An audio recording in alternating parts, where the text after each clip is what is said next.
육장에서 모든 질병의 원인은 하나다. 만병일독, 모든 질병은 하나의 원인에서 비롯된다. 그 하나의 원인은 뭘까요? 바로 혈액순환입니다. 혈당 불균형은 혈관을 서서히 파괴합니다. 저탄수화물 식단은 혈당을 안정하여서 건강한 혈관을 만듭니다. 히사야마 마을 이야기는 일본에는 히사야마 마을이 있습니다. 히사야마는 후쿠오카 현 후쿠오카시 동부에 인접한 인구수 8,000명 남짓한 작은 마을입니다. 이 마을 주민의 연령과 직업 구성은 과거의 40년 동안의 전국 평균과 일치하며 주민의 영양 상태도 국민 영양 조사 결과와 매우 유사합니다. 다시 말해서 히사야마 마을은 일본인의 표준 집단이라고 할 수 있습니다. 그래서 교수대학 의학부가 1961년부터 히사야마 마을의 40세 이상 주민들을 대상으로 현재까지 연구를 지속하고 있습니다. 이 마을은 5년에 한 번 실시하는 건강검진 참여율이 무려 80%라 타지 여기에서 매우 높습니다. 또한 사후 부검률도 80%나 되기 때문에 정밀도 높은 연구 근거 자료가 되고 있습니다. 그런데 61년부터 히사야마 마을은 뇌졸중으로 인한 사망률이 너무 높아 사회 문제가 되었습니다. 보건당국의 연구 결과 고혈압과 당뇨병이 뇌졸중의 가장 큰 원인으로 밝혀졌습니다. 그 후에 히사야마 마을에서는 고혈압과 당뇨병 예방이 가장 중요한 연구 과제가 되었습니다. 또한 당뇨병은 심근경색, 뇌경색, 악성 정형 알츠하이머 병 등을 유발한다는 사실이 밝혀졌습니다. 히사야마 마을에 당뇨병의 쓰나미가 들이닥친 것입니다. 보건당국은 이를 상황을 심각하게 판단하고 대책을 세우고 바로 실행에 들어갔습니다. 히사야마 마을 주민 전체를 대상으로 저지방 식단을 대대적으로 권장했습니다. 보건당국과 의료인들은 히사야마 마을 사람들이 다시 건강을 회복할 것을 의심하지 않았습니다. 시간이 흘러서 1988년과 2000년의 대대적인 역학조사가 다시 진행이 되었습니다.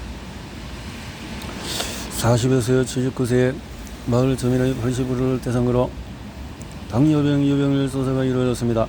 결과는 어땠을까요? 정부 보건당국의 기대와는 달리 당뇨병 예방 대책은 완전히 실패했습니다. 연구 책임자인 교수대학의 기요하라 유타카 교수는 마이니치 신문에서 다음과 같이 말했습니다. 1988년 이후에 운동과 식사법, 지도 등 온갖 수단과 방법을 동원했습니다. 하지만 당뇨병과 비만은 계속 늘어났습니다. 처음부터 다시 시작하고 싶습니다.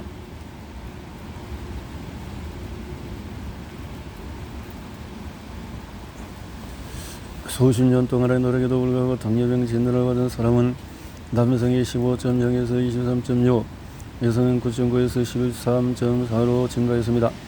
또한 2002년 조사에서 성인 남성의 60%가 당뇨병 공복 고혈당 19 고혈당으로 진단이 되었습니다. 일본 후생노동성이 실시한 국민건강영양조사에 따르면 2002년 당시에 40세 이상의 일본인의 당뇨병 비율은 남성 15.6, 여성 8.1로 히사야마 마을보다 낮은 비율이었습니다. 후생노동성 조사에서 당뇨병 환자분에 대한 정의는 현재 당뇨병 치료를 받고 있거나 당마혈색소 6.5 이상이었습니다. 결국 히사야마 마을은 14년간의 저지방 식단, 운동 지도에도 불구하고 당뇨병이 증가하고 만 것입니다. 결과에 대해서 어떤 생각이 듭니까? 히사야마 마을은 철저한 교육 제도를 했음에도 불구하고 당뇨병 발병률과 비만율이 과거보다 높아지는 영양학의 역설이 일어났습니다. 히사야마 마을 주민들은 일본 당뇨병 학회가 장려하는 저지방 식단을 계속 지속해 왔습니다. 음식의 영양소 비율은 탄수화물이 60, 지방 20, 단백질 20입니다. 일본 영양학회가 공식적으로 권장하는 황금 비율입니다. 히사야마 마을의 연구는 우리에게 무엇을 시사하고 있을까요? 그것은 고탄수화물 식사를 하나 한 당뇨병과 비만을 막을 수 없다는 사실입니다. 의사와 영양학사들은 다음과 같이 일관되게 조정해왔습니다. 일본은 1950년대 이후에 탄수화물 섭취가 계속 감소하고 지방 섭취 계속 증가해서 비만과 당뇨병이 급증했다. 이 주장은 명백한 오류입니다. 일본 탄수화물 섭취 비율은 1980년 무렵부터 서서히 감소하다가 1997년을 기점으로 완만하게 늘어나고 있습니다. 반대로 지방은 1980년 무렵부터 서서히 증가하다가 1997년을 정점으로 완만하게 줄어들고 있습니다. 칼로리에 대한 의료계와 영양학계의 상식은 잘못된 신화입니다. 굿바이 아토피, 굿바이 알레르기. 비만과 당뇨병을 앓고 있는 사람들의 공통점이 있습니다. 아토피, 피부염 같은 피부질환을 동시에 앓고 있는 경우가 빈번하다는 것입니다. 저탄 식단을 시작하면 체중 감량과 혈당이 정상화되면서 피부질환이 개선됩니다. 건조했던 피부가 촉촉해지고 아토피 피부염이 나아지는 경우가 많습니다. 물론 모든 아토피 피부염이 저탄설만으로 보존되었다고 할 수는 없습니다. 하지만 피부가 좋아한다는 진단은 사실은 분명합니다. 다카오 병원에서 근무하던 직원의 지인은 초등학생부터 꽃가루 알레르기로 몸살을 앓고 있었습니다. 결국 이비인후과를 찾았습니다. 의사의 건의대로 한 달 동안에 이렇게 했는데요.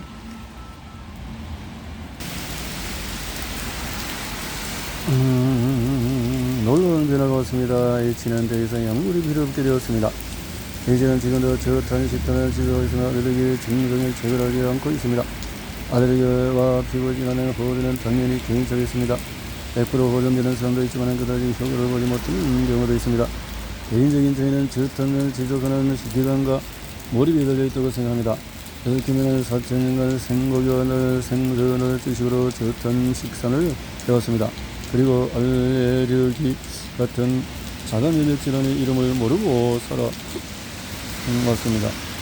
자가면역 질환.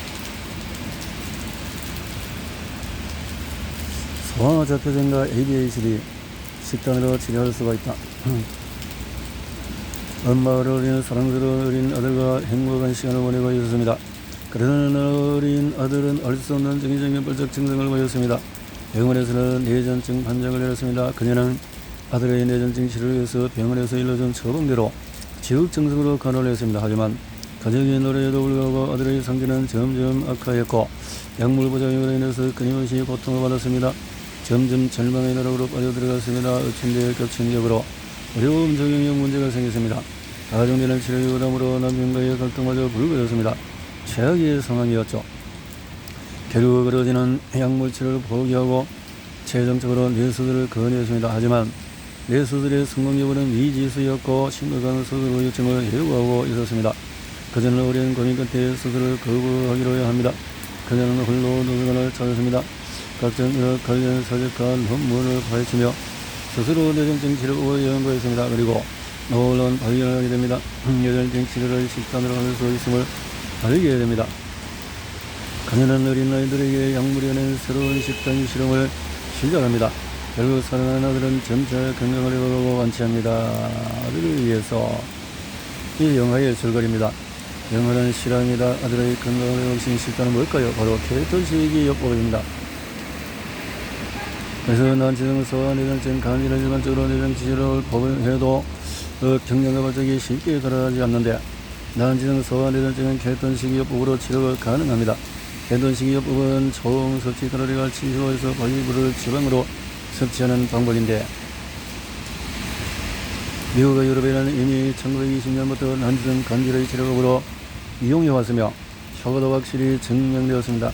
일본에서도 소아과에서 케톤식이요법을 채택하고 있습니다. 2에서 5세 아이에게 주로 시행되어 있습니다. 높은 지방 섭취로 인해서 아이들 입맛에 맞지 않아서 지속하는 데 어려움이 있습니다. 그래서 최소 2년 정도 지속하는 것을 목표로 삼고 있습니다. 사실 난치성 뇌전증과 케톤식이요법의 관계는 아직 명확하게 밝혀지지 않았습니다. 하지만 혈중 케톤 자체가 발작을 억제하는 효과가 있는 것으로 임상적으로 확실합니다.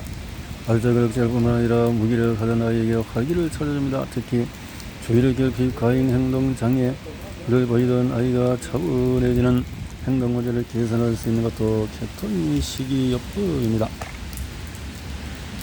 저탄수화물 식단을 뛰어넘는 고도의 지방식이라 할 수 있는 케톤식은 지방이 케톤으로 변환되고 그 케톤이 포도당을 대신하는 에너지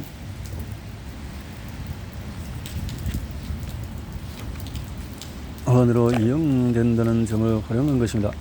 케톤은 뇌를 포함해서 인체의 거의 모든 에너지원으로 이용되기 때문에 한 끼 식사로 손색이 없습니다.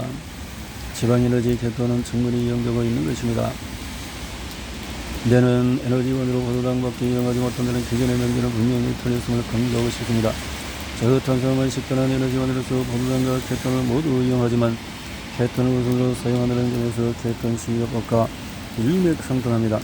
혈전 식이요법은 공급의 저탄수화물 식단이므로 개인적으로 계속해서 개인적인 관심을 두고 있습니다.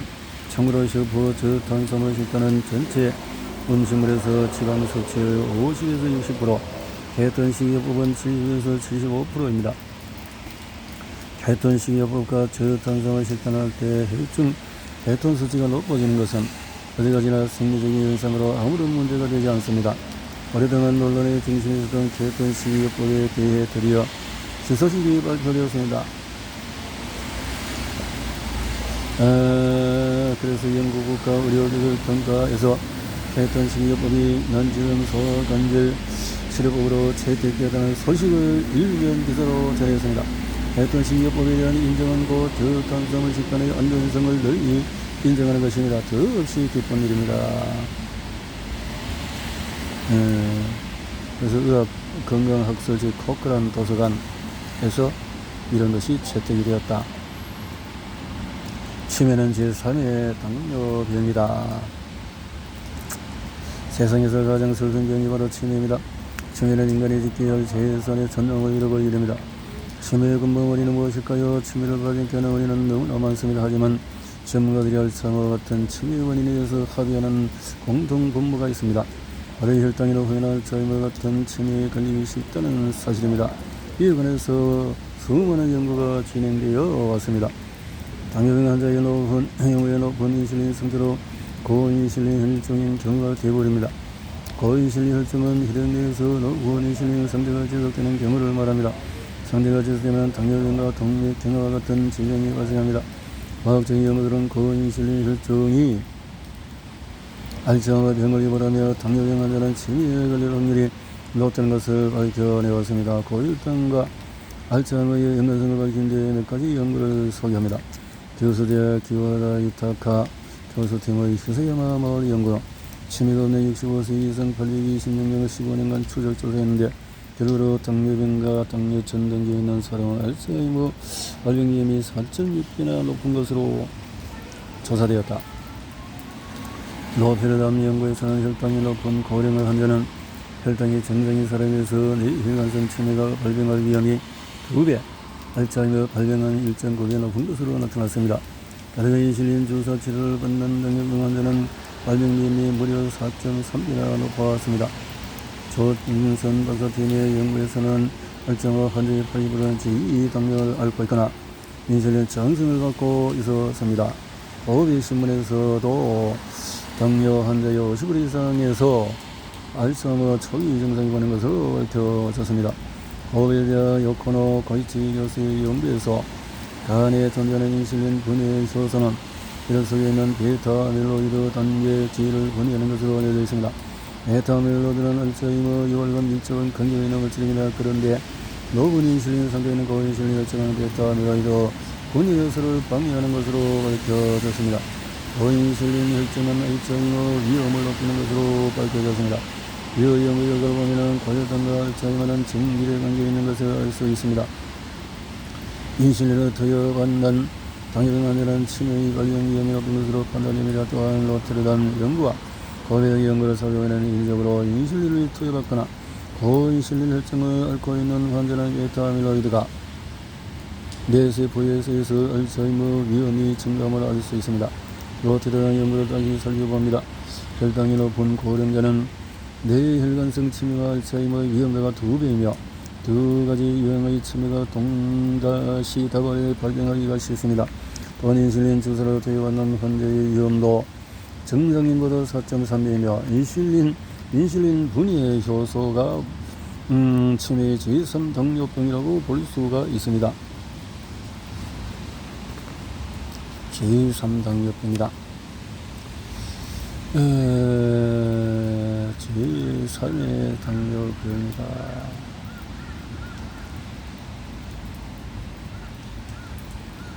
치매가 제3의 당뇨병이다.